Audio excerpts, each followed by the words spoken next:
Hello, and welcome to the Prefrontal Support Team. Access to information is increasing rapidly around the world, and in many ways this is incredibly positive.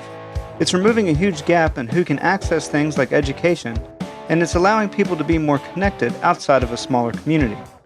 When it comes to culture and society, seeing how particular policies and cultural values impact those that we previously didn't have a lot of contact with has made many people more compassionate and empathetic and inspired them to get involved in social change. It has also given a voice to people that might otherwise struggle to be heard.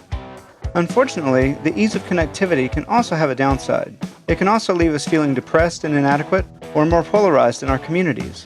The downside of things like smartphones and social media is that while they come with instructions on which buttons do what, they don't come with instructions on how to use them in ways that promote greater happiness and positive change. As much as the news and social media can inform us and inspire us to create change, they can also leave us feeling overwhelmed and unsure what to do in the face of the enormous problems we see. This is why we'd like to help people understand a little more about the impact the news and social media can have on our physical and emotional health, as well as offer some tips about how we can stay informed without losing sight of ourselves and our own happiness. Let's start with something that we all have in common: the human brain. The human brain has a tendency to be more responsive toward negative information. When positive and negative events of equal intensity and impact are presented together, the negative are given a greater priority in our minds, and they have a greater impact on our mental health. This happens because, quite simply, happiness doesn't tend to kill us. So we place greater emphasis in our minds on things that feel like threats. It's important to note the phrase, feels like threats. Potential threats, no matter how unlikely they are to occur, are often treated by our minds as equal to more likely threats, sometimes as even greater depending on what information we have. So what does this have to do with the news and social media? For one thing, the news is generated by others who also have a negative bias. They also understand how to activate their audience. And remember, even if negative news were presented equally with positive news from around the globe, it's the negative that sticks out in our minds. Another important function of the brain to understand is just how contagious human emotions can be. Think about your body during a scary movie, or how tense you can get if you watch a boxing match or a close game. Maybe you can think of a time when you caught yourself mirroring someone's facial expressions while they told a story. In other words, when we see something that feels threatening or see violence happening to someone, it can activate our fight, flight, freeze response. Our bodies actually begin to prepare for immediate action in the same way as if the threat was a lion or a bear attacking us. This is not altogether a bad thing. For one thing, our ability to predict negative outcomes and relate to them so strongly is what makes us the dominant species on the planet. This predictive ability is our main defense against danger, and it's a powerful one.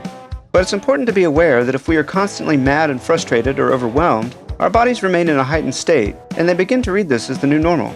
Our brains learn to be anxious and afraid without reason and make things seem more dangerous than they are. We get to a place where we're constantly on high alert and more likely to lash out at those around us because we're not thinking from the part of our brain considering long-term consequences. We're reacting from the part of our brain developed from making quick, life-saving decisions based on our emotions. Not only could we be more likely to lash out at others, we also experience other things that you might expect go along with fight, flight, or freeze. For instance, we could more likely experience a sense of paralysis, where the issue seems so big we just want to stay in bed. Or we become restless and anxious with a sense that we've just got to get out. Get out of where and why we don't quite know, we just feel the need to flee.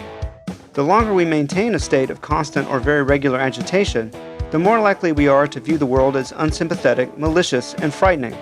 We actually become more indifferent to the suffering of others and more likely to develop depression, paranoia, anxiety disorders, and phobias, including things like xenophobia. We begin to forget that there is usually more good than bad happening in our lives on a daily basis.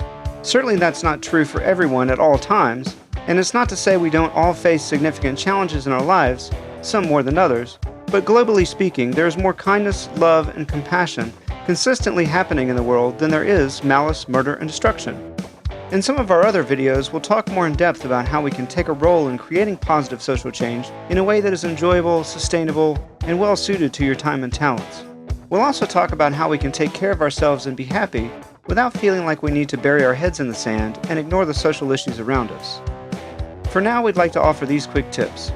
Be aware of the time you spend watching the news and negative commentary about social and political events, and remember the impact they can have on your mind and body. It's important to stay informed, but be aware that being constantly anxious or afraid can not only be unproductive, it can actually be harmful. Make a commitment to bring equal attention to the positives in your life as well. Also be conscious of what you're putting out into the world.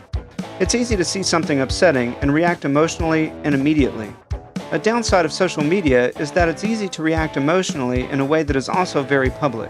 Remember that when we see something upsetting and we get angry, it moves energy away from our brain's center for long-term planning and effective social regulation and into the part where we react emotionally and impulsively. This process in our body can last up to 20 minutes. Allow your body time to calm down after seeing something upsetting. One great technique for calming down and reactivating your prefrontal cortex is to simply name the emotions you're feeling and notice how they impact your body.